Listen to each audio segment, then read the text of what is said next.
मैं उस डरावनी रात को कभी नहीं भूल सकता जिस रात मैंने अपना सबसे अच्छा दोस्त खो दिया। सूरज पाटिल नाम था उसका। सूरज और मैं बचपन से ही एक दूसरे के साथ थे, दोस्त कम और भाई ज्यादा था वो मेरा। 10वीं कक्षा के बाद हम दोनों ने लातूर के एक प्रतिष्ठित कॉलेज में प्रवेश लिया। हमारे लिए लातूर शहर अनजान था, पर कुछ ही दिनों में हम उस शहर का चप्पा चप्पा जान गए थे, क्योंकि सूरज और मैं पूरे दिन गांव में बाइक से घुमा करते थे। हम दोनों रोज रोज उसी शहर में घूमकर बोर हो चुके थे। इसलिए एक रात हमने लॉन्ग ड्राइव पर जाने का फैसला किया। हमने कामी गांव के जंगल में जाने का प्लान बनाया। हम कामी गांव के जंगल में कभी नहीं गए थे, पर हमने सिर्फ इतना सुना था कि कामी गांव का जंगल सिर्फ नाम का जंगल है, क्योंकि वह हरे भरे पेड़ों के सिवाय कुछ नहीं था, क्योंकि उस जंगल में जो भी जंगली जानवर थे वो शिकार के कारण खत्म हो चुके थे। इसलिए रात में लॉन्ग ड्राइव पर जाने के लिए वह जंगल बिल्कुल सुरक्षित था, और उसी रात पूर्णमासी की रात भी थी, मौसम भी अच्छा था। इसलिए मैं सूरज के साथ कामी गांव के जंगल में जाने के लिए राजी हो गया। रात के 11 बजे हम कामी गांव के जंगल में दाखिल हो गए। हमने जैसा सुना था वैसे ही जंगल का रास्ता मक्खन की तरह मुलायम था। हमारी बाइक हवा से बातें करने लगी थी। वाकई बहुत मजा आ रहा था। पर मुझे इस बात से हैरानी हो रही थी कि हम जंगल के इतने अंदर दाखिल हो चुके थे, पर तब भी हमें रास्ते में एक भी गाड़ी दिखाई नहीं दे रही थी। जंगल का पूरा रास्ता सुनसान पड़ा हुआ था। तभी रास्ते में हमें एक पुल दिखाई दिया। सूरज ने उस पुल के बीचों बीच बाइक रोक दी। वह अंग्रेजों के द्वारा नदी में बनाया गया 100 से 200 साल पुराना ब्रिज था। पुल के बगल में एक बड़ा सा बोर्ड लगा हुआ था और उस पर लिखा हुआ था सेंट जॉर्ज ब्रिज। हम दोनों पुल पर गए और खड़े हो गए। पुल के नीचे से नदी बह रही थी और कोमल हवाएं चल रही थी। नदी के बहती हुई पानी में चांद दिखाई दे रहा था। इतने में दूर जंगल से भेड़िए की रोने की आवाज आई और पुल के ऊपर से बहने वाली हवाएं अचानक रुक गई। नदी का पानी थम सा गया और चांद एक काले बादल के पीछे गायब हो गया। तभी हमारे सर के ऊपर से एक टिटहरी भयंकर आवाज में चीखती हुई मंडराने लगी। मालूम वो हमसे कह रही थी कि यहाँ से जल्दी से भाग जाओ। मैं सूरज, यहाँ कुछ अच्छा नहीं लग रहा है। टिटहरी का चीखना मतलब हमारे चारों तरफ खतरा मंडरा रहा है। हमें जल्दी यहाँ से निकल जाना चाहिए। सूरज, अरे भाई कुछ अशुभ नहीं होता, बस ये अंधविश्वास है। यहाँ खड़े रहो और चुपचाप नजारा देखो। तभी मैंने सूरज से कुछ दूर पुल के पास एक औरत को खड़े देखा। दूर से तो वो दिखने में सुंदर लग रही थी, पर वह पुल के नीचे नदी में झांक रही थी। मैं उसकी तरफ देख ही रहा था कि इतने में वो औरत पुल के ऊपर चढ़ गई। मैं सूरज, अपने पीछे देख, वो औरत क्या कर रही है। सूरज ने पीछे मुड़कर देखा। वो औरत अभी भी पुल के रेलिंग के ऊपर चढ़कर नदी में देख रही थी। सूरज भाई, वो खुदकुशी करने की कोशिश कर रही है। सूरज ने मुझसे कहा। खुदकुशी, ये शब्द सुनकर मेरे हाथ पैर कांपने लगे, क्योंकि जब मैं एक बच्चा था तब मेरे दादाजी ने खुद को फांसी लगा करके खुदकुशी कर ली थी, और वो मैं ही था जो उन्हें पहली बार फांसी पर लटकते हुए देखा था। इधर सूरज उस औरत को रोकने के लिए उसकी तरफ भागा, लेकिन मैं वही खड़ा रहा, क्योंकि फांसी पर लटकते हुए मेरे दादाजी मेरे सामने आ रहे थे।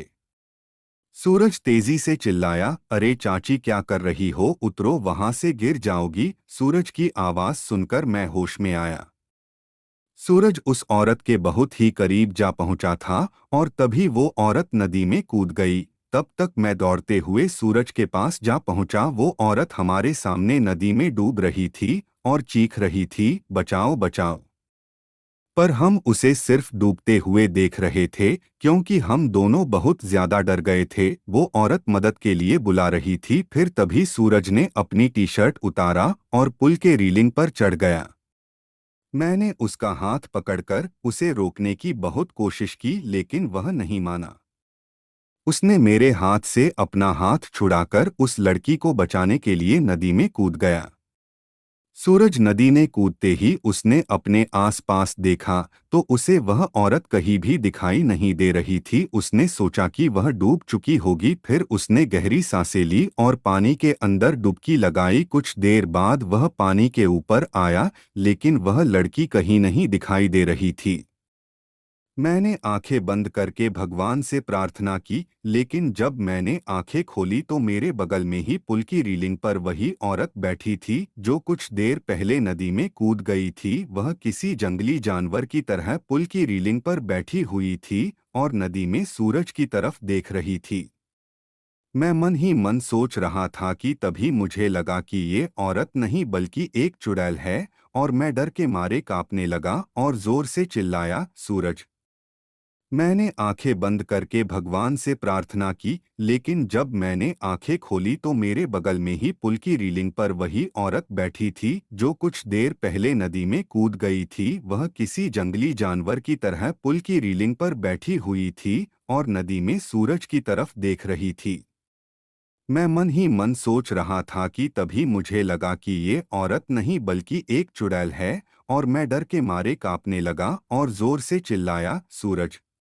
तभी वह चुड़ैल ने मेरे तरफ देखा, और वह जैसे ही देखा मेरा सिर से पैर तक कांपने लगा। उसका चेहरा काला और आंखें पीली थी। माथे पर बड़ा सा कुमकुम था और नाक में बड़ी सी नथ थी। उसके नुकीले दांत उसके मुंह से बाहर निकले हुए थे और उसके नाखून जंगली जानवर की तरह लंबे और नुकीले थे।